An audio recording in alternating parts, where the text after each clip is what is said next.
2. Tite au chapitre 2, et on va lire le verset 11 jusqu'à la fin. Mais vraiment, on va se concentrer sur les versets 11 et 12. La grâce, source de sécurité. C'est le thème du mois. Dieu, notre source de sécurité. Et on va voir comment cette grâce de Dieu est la source de toute notre sécurité. Vous êtes là tout le monde? Tite, au chapitre 2, on peut lire au verset 11, « Car la grâce de Dieu, source de salut pour tous les hommes, a été manifestée. Elle nous enseigne à renoncer à l'impiété et aux convoitises mondaines, et à vivre dans le siècle présent selon la sagesse, la justice et la piété. En attendant la bienheureuse espérance et la manifestation de la gloire de notre grand Dieu et Sauveur Jésus-Christ. Il s'est donné lui-même pour nous, afin de nous racheter de toute iniquité et de se faire un peuple qui lui appartienne, purifié par lui et zélé pour les bonnes œuvres. Dis ces choses, exhorte et reprend avec une pleine autorité, que personne ne te méprise. » Merci Seigneur qu'on a ce temps dans ta parole, et tu es notre enseignant. Tu es celui qui convainc, tu es celui qui fait le vrai travail, et merci que tout ça c'est par grâce.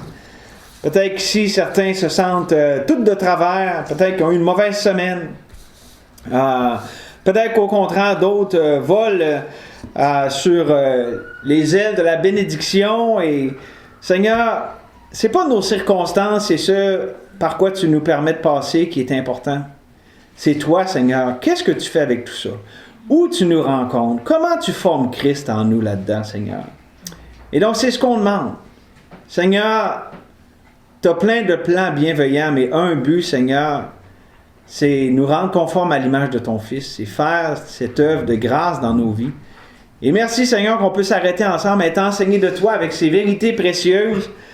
Guide-nous en toutes choses, au nom de Jésus. Amen. Tite, ici, c'est bien connu, là, les versets 11 et 12, je dirais que la grâce de Dieu nous enseigne. Mais il faut comprendre ici que quand ça dit la grâce de Dieu, c'est pas juste une chose. C'est pas juste comme une vérité, une entité, là, la grâce de Dieu, tiens. Non, ici, la grâce de Dieu, quand on comprend, c'est bien Jésus-Christ lui-même. Parce que ça nous définit. Okay? La grâce de Dieu, okay, c'est quoi? C'est la source de salut de tous les hommes. Source, on va bien avec le thème. A été manifestée. Si je vous lis, et la parole a été faite chair et elle a habité parmi nous, pleine de grâce et de vérité. Nous avons contemplé sa gloire, une gloire comme la gloire du Fils unique venu du Père. Ça ressemble-tu à la grâce qui est manifestée, ça? La grâce de Dieu ici, là, c'est Jésus-Christ. C'est lui qui a manifesté qui Dieu est. Et cette grâce qui a été manifestée, qui est la source de salut pour tous les hommes, c'est Jésus-Christ, envoyé du Père, qui a manifesté l'amour de Dieu à ce monde. Et elle n'est pas neutre. Jésus nous enseigne à renoncer à l'impiété, aux convoitises mondaines et à vivre dans le présent siècle selon la sagesse, la justice et la piété. Et donc, on comprend donc ici la grâce est Jésus-Christ lui-même. Il est la source de salut qui a été manifestée. Et je vais, à la lumière de ça, développer l'idée que, avez-vous déjà entendu ça? Il faut y aller un peu mollo avec la grâce. Pas trop de grâce parce que ça va donner place au dérèglement. Y a-t-il quelqu'un qui a déjà entendu ça, pensé ça, dit ça? OK? Bon. Ben, ça donne que c'est faux, parce que est-ce qu'on peut avoir trop de Jésus? Quand on comprend que Jésus, c'est la grâce, on ne peut pas avoir trop de Jésus. On peut avoir une mauvaise compréhension de la grâce et l'utiliser comme un prétexte pour les œuvres de la chair, ça certainement. Puis souvent, c'est ça que les gens veulent dire, c'est ça que les gens dénoncent quand quelqu'un « Ah, ben là, j'ai la grâce, je vais faire les choses comme moi je veux. » Tu sais, la grâce n'est pas un prétexte aux œuvres de la chair. OK? Parce que la Bible nous dit, c'est pour la liberté que Christ vous a affranchis. Demeurez donc fermes, ne vous laissez pas mettre de nouveau sous le joug de la servitude. Si on connaît la grâce de Dieu, c'est pas pour retourner sous la servitude, c'est pour la vraie liberté, celle de la grâce de Dieu. Et encore là, là j'ai lu Galates 5.1, Galates 5.13 dit, frères, vous avez été appelés à la liberté. Seulement, ne faites pas de cette liberté un prétexte pour vivre selon la chair, justement en utilisant la grâce comme un prétexte, mais rendez-vous par amour serviteurs des uns des autres. Et donc, juste en passant, si on sent de la grâce comme un prétexte, c'est un problème fondamental de foi par rapport au Dieu de toute grâce. Parce que si je connais, puis je crois, puis je marche avec le Dieu de toute grâce, pourquoi je ferais n'importe quoi? Je veux dire, je marche avec Dieu. Donc, c'est ça.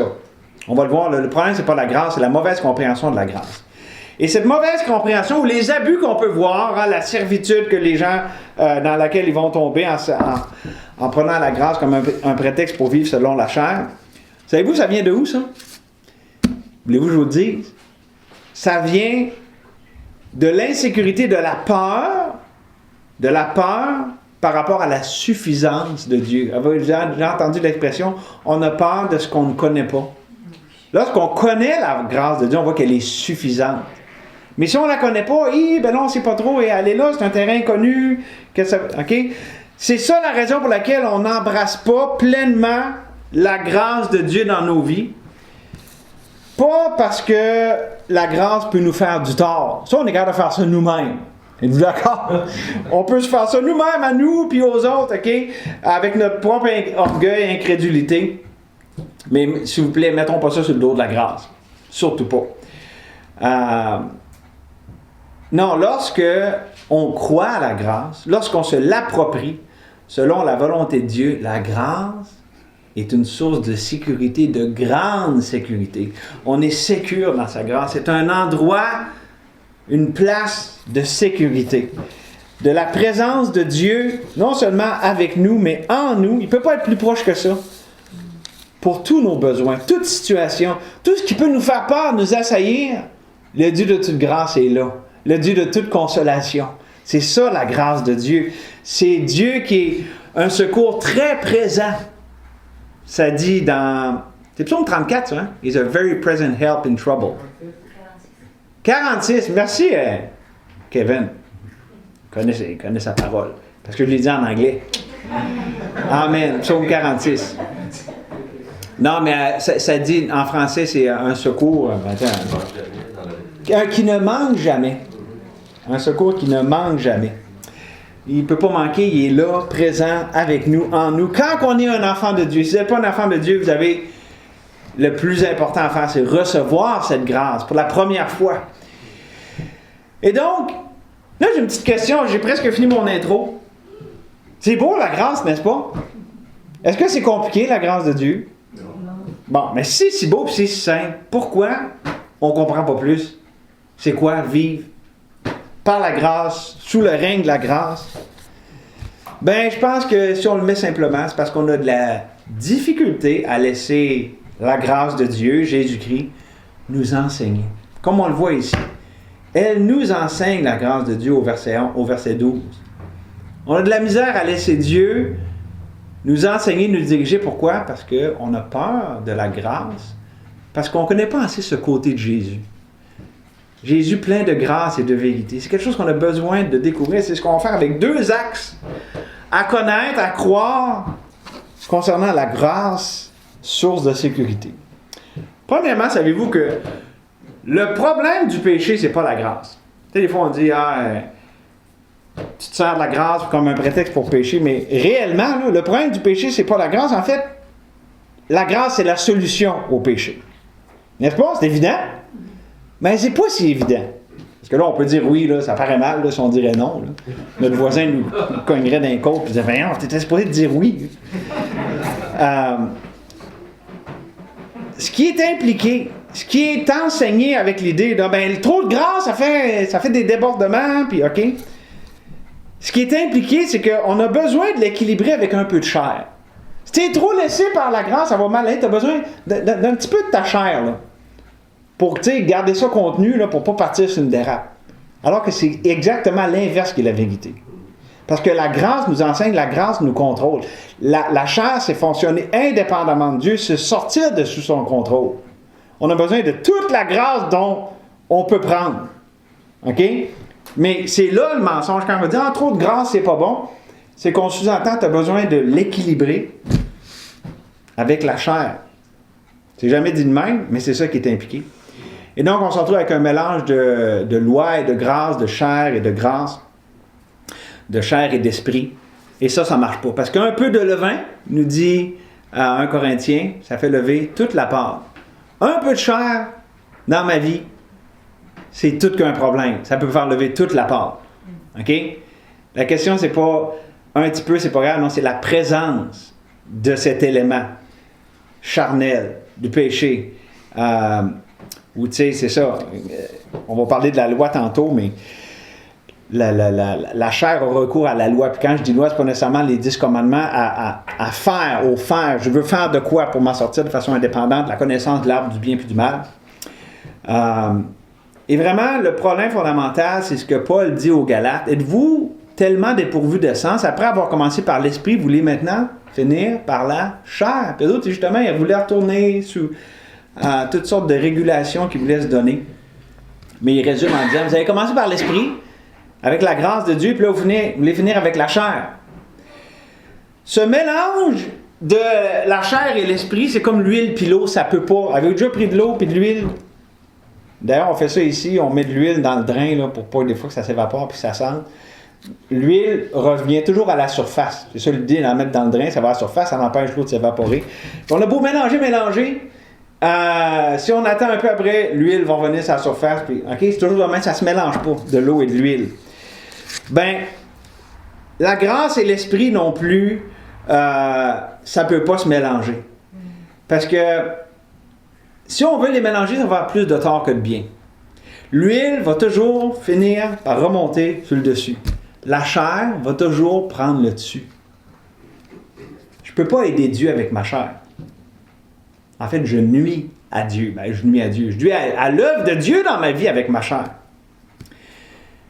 Et donc, si mettons quelqu'un dit « Ah, si tu as trop de grâce dans ta vie, là, c'est un permis pour pécher. » Tu sais, c'est une licence pour pécher. Avez-vous déjà entendu ça? Ça, il y a une vérité là-dedans. Des gens qui prennent comme un prétexte pour les œuvres de la chair. OK? Il y a une vérité, mais ce n'est pas la vérité. Il y a une vérité de quelqu'un qui prend un prétexte, mais la vérité, c'est que le problème du péché, ce n'est pas la grâce. Le problème du péché, c'est quoi, bibliquement? Êtes-vous capable de me répondre avant que je vous montre le verset? Regardez votre place ici, on va aller dans Romains 7. Allez, là, je vous donne déjà... Regardez votre place, là, dans Tite 2, mais... Romains 7, c'est quoi le problème du péché? C'est la loi. C'est la chair. C'est la loi qui, si on essaye bien fort de plaire à Dieu, avec notre propre force, avec notre chair, mon ami, on va être dans le trouble. Ça n'ira pas très bien pour nous autres. Romains 7, 7 et 8, pardon. Regardez ce que ça dit.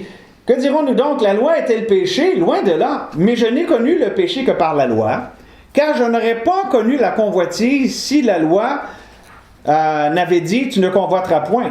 Et le péché saisissant l'occasion produisit en moi, par le commandement, toutes sortes de convoitises, car sans la loi, le péché est mort.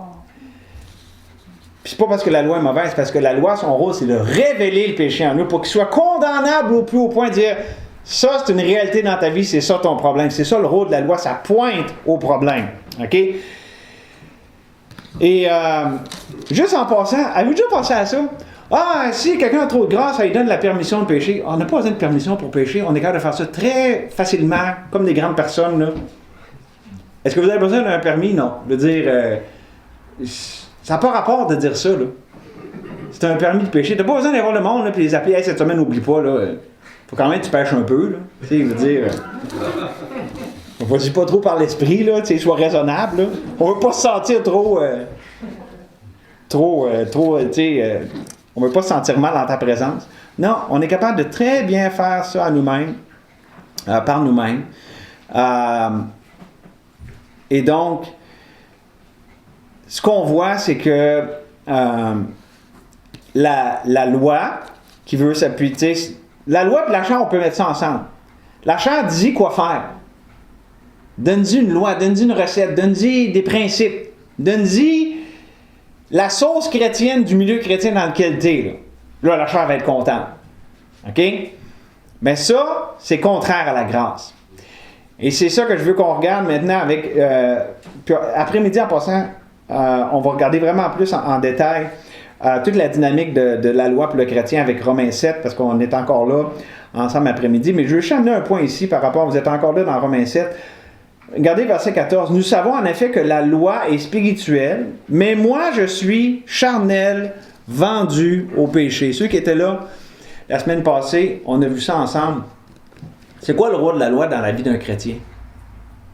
C'est pas pour le sanctifier. Tu veux te montrer? Hein? Pédagogue, conduire à Christ. Oui. Puis une fois, ben, ça pour quelqu'un de pas sauvé, le conduire à Christ, mais pour un chrétien, c'est de montrer que la chair sert à rien. Quand même que tu essaies, là, avec ta chair, là, de faire toutes sortes de choses pour plaire à Dieu, là, ça va pas marcher. Tu vas te rendre compte, je suis charnel, vendu au péché. Plus à suivre cet après-midi. Mais ce que je veux dire là-dessus, en ce moment, c'est que quand on arrive à ce constat-là, voyons donc, je peux rien faire par moi-même, j'essaye, puis là, on voit le combat, on va voir ça après-midi, là. Je veux faire le bien, puis je suis pas capable, puis le mal que je fais, c'est ça que je fais, puis... OK? Ben déjà, on arrive au bon constat, surtout si on arrive à la bonne conclusion de misérable que je suis. Qui me délivrera de ce corps de mort? Ben là, déjà, on est sur la bonne voie pour apprécier la grâce de Dieu et la vie par l'Esprit. Mais, et là, ça, c'est un mauvais mais. Des fois, il y a des beaux mais là, dans la vie, là, mais Dieu, ça, c'est le fun. Mais là, j'ai un mais où est-ce que j'en reviens avec mon huile puis mon eau, là, la chair puis l'esprit qui ne peuvent pas se mélanger. Écoutez bien ce que je vais vous dire. Si on regarde de l'autre côté, les gens vont dire « Ah, la grâce, c'est un prétexte pour faire ce qu'on veut. » La chair ou la loi, OK, ce que les gens s'attendent de nous, savez-vous, c'est un permis pour quoi, ça? Un permis pour l'hypocrisie. Et j'explique. Si on y va sur la performance, OK?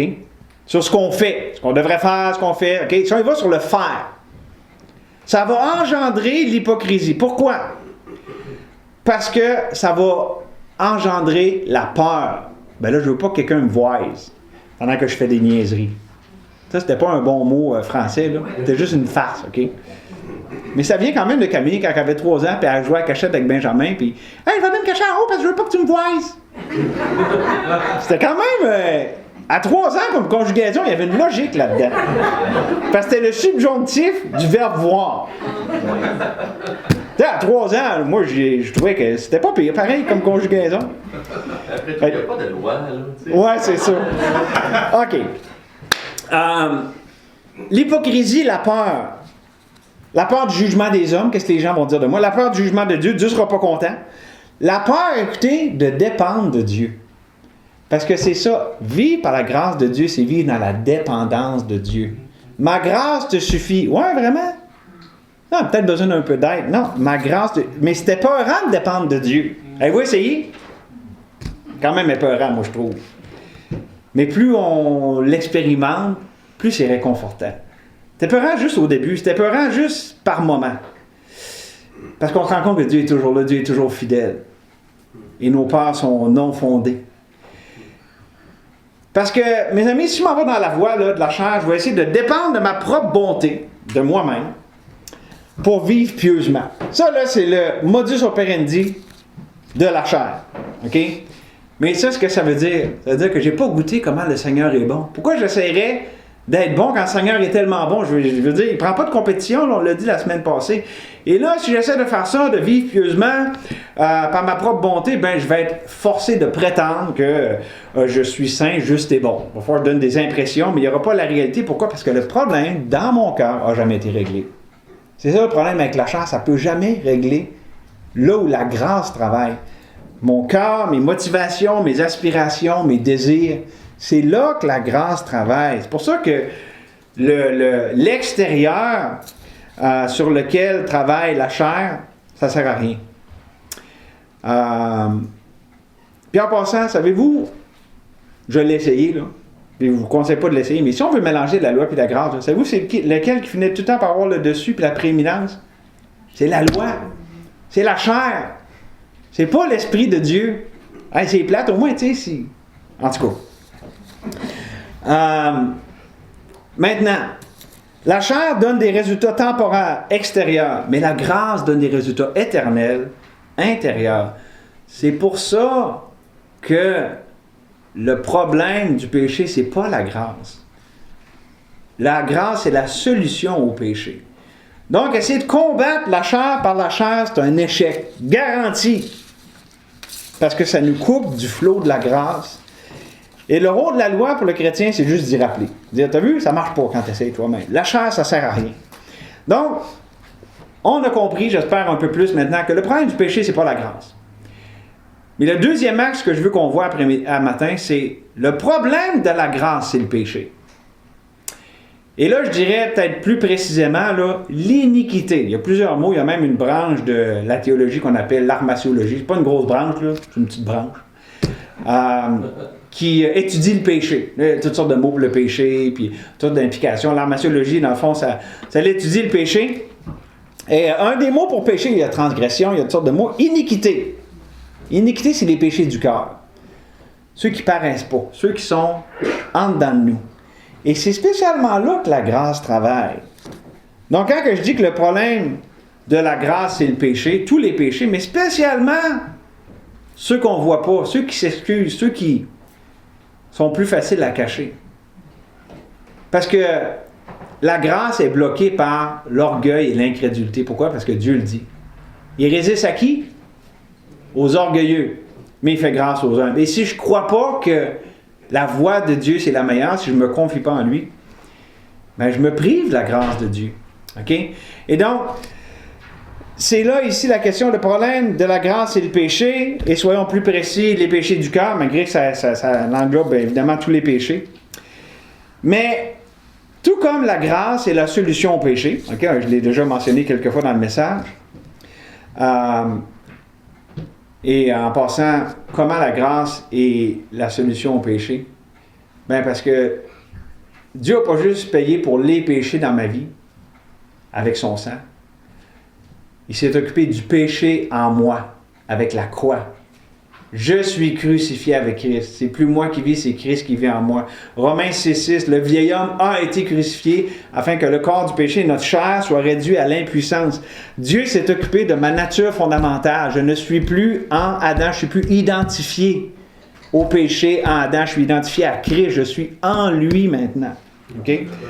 Ça, c'est une petite parenthèse gratuite, mais là, OK.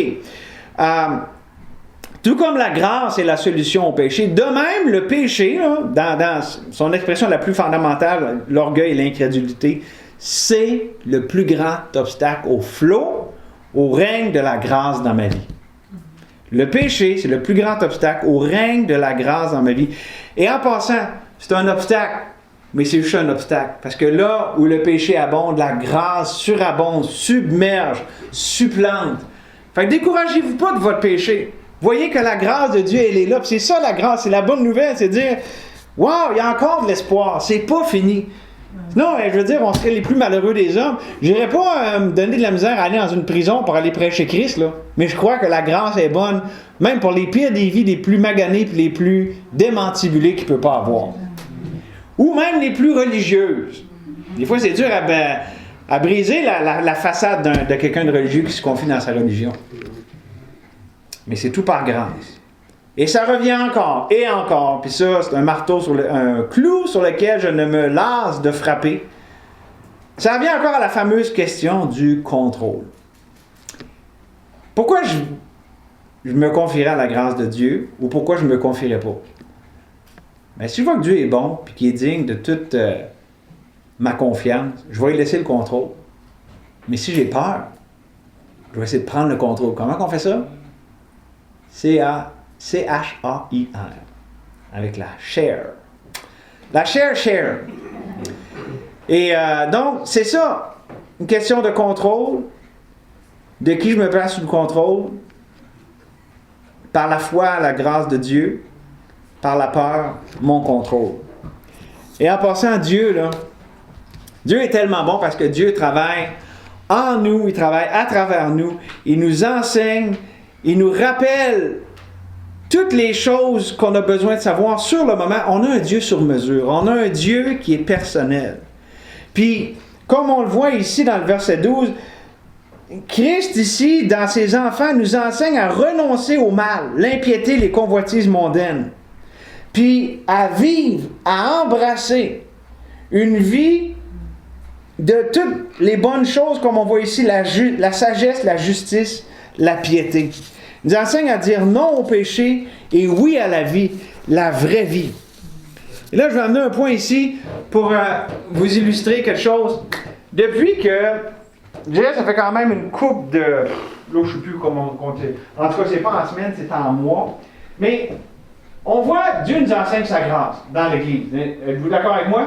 Oui. Puis là, la beauté, là, c'est qu'on n'est pas tous rendus en même place, puis c'est bien correct. Demain, ça veut dire qu'il faut qu'on use de grâce les uns vers les autres. Tu sais, parce qu'on reçoit la grâce, pour ça, on a les uns vers les autres. Puis là, une affaire que je me rends compte, c'est que Dieu, en nous enseignant sa grâce de même, je pense que, en tout cas, je parle pour moi, là, dans ma vie personnelle, Dieu me fait comprendre de plus en plus, bibliquement, c'est quoi vivre sous le règne de la grâce. OK? Puis c'est toute la grâce, là, pas parce que j'ai quelque chose de bon en moi, de meilleur, non, mais je m'en rends compte. Puis je me rends compte de ceci. En apprenant à vivre sous la grâce, c'est pas que là, il n'y a plus de péché dans ma vie. Non, le péché est encore là. J'aimerais vous dire là, que hey, c'est fini, moi, là, je ne lutte plus avec le péché. Là, je serais pas mal en train, comme je disais tantôt, de prétendre. Puis de... Je suis en train de vous dire un beau, gros mensonge devant tout le monde. Mais ceci, cette vérité. Et ça, c'est extraordinaire. Puis encore cette semaine, je l'ai vécu d'une façon vraiment merveilleuse. Le péché est encore là, mais la grâce brise la puissance, l'emprise, la poigne. Alors que poigne, là, c'est un mot qui a tellement de signification, là. Pogner, nerf, poigne. C'est un beau petit mot québécois. Mais la poigne, l'emprise du péché, ça est brisé. C'est-à-dire le péché est là, mais il n'y a plus ce contrôle, puis cette puissance assujettissante pour essayer de nous asservir, nous rendre esclaves. C'est ça que ça fait la grâce de Dieu. C'est pas que, pouf, on vit sur un nuage, qu'il n'y a plus de péché dans notre vie. Mais au sein même des luttes et ce qu'on peut vivre, la grâce est là et elle est suffisante. Et ça, mes amis, c'est ça, vivre la réalité d'être enseigné de Dieu. À quitter d'un bord, puis à vivre de l'autre. La réalité du verset 12. On découvre que vivre dans la foi au Fils de Dieu, comme ça dit dans Galates 2:20, c'est vivre à la lumière de son œuvre parfaite pour nous, en nous, puis avec nous. Ça, là, c'est tellement mieux que le péché. Là. Je veux dire, ça compétitionne. C'est ça toute l'idée. L'idée, c'est tellement mieux. Qu'est-ce que tu ferais à te barrer les pieds dans ce qui te détruit? Quand on a goûté pleinement la bonté, l'amour du Père, qu'est-ce qu'on ferait à aller dans le désert, dans la destruction du péché? Là-dessus, je vous lis un psaume que j'aime bien. Tantôt, je disais 34, c'est bien lui, mais tantôt, je me trompais quand je donnais la référence, mais là, je ne me trompe pas. J'ai cherché l'Éternel, il m'a secouru. Il m'a délivré de toutes mes frayeurs. Quand on tourne vers lui les regards, on est rayonnant de joie et le visage ne se couvre pas de honte. Quand un malheureux crie, l'Éternel entend et il le sauve de toutes ses détresses. L'ange de l'Éternel campe autour de ceux qui le craignent et il les arrache du danger. Sentez et voyez combien l'Éternel est bon. Heureux l'homme qui cherche en lui son refuge. Ça, c'était le psaume 34, les versets 5 à 9. C'est cité dans 1 Pierre, si vous avez goûté que le Seigneur est bon. Et quand on a goûté comme ça que le Seigneur est bon, savez-vous quoi? Ça goûte tellement meilleur que l'amertume, que les remords, que la destruction du péché. C'est pour ça que toutes les manigances de notre chair, tout ce qu'on peut essayer de faire, c'est vain, puis c'est inutile pour chasser le péché dans notre vie, ou pour en briser la puissance. Ça, c'est la grâce qui peut faire ça, et seulement la grâce. Il n'y a pas de solution 2. Il y a juste la grâce qui brise la puissance du péché dans notre vie. Il n'y a rien d'autre. Et cette grâce, c'est Christ. Et je dirais encore plus, non seulement ça brise la puissance du péché, ça c'est le côté mauvais là, de renoncer à l'impiété et au convoitisme, mais en plus, ça nous enseigne, ça nous entraîne, ça nous forme à prendre plaisir en Dieu, à prendre plaisir à vivre selon la sagesse, la justice et la piété, à trouver notre accomplissement dans la vraie vie, au lieu de jouir du péché, du plaisir du péché pendant un temps. Parce que la grâce de Dieu que ça fait dans notre vie, ça l'atténue l'emprise du péché et ça fortifie, et je dis ce mot, la poigne que Dieu a sur nos cœurs. Parce que Dieu est notre source de vie. Et donc, ça m'amène à conclure avec ça ce matin. C'est des vérités merveilleuses et libérantes qu'on considère, qu'on a considérées.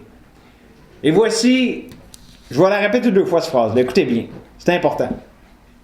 Plus nous sommes absorbés, émerveillés par la grâce de Dieu envers nous, okay? Plus ça nous poigne, là, plus notre propension à s'attacher à lui, à l'aimer, va grandir. Et en même temps, plus notre propension à avoir des attitudes, des pensées, des actions destructrices va diminuer. Ah, ça, c'est pas mal un bon deal, là. Plus de mieux, moins de pas bon.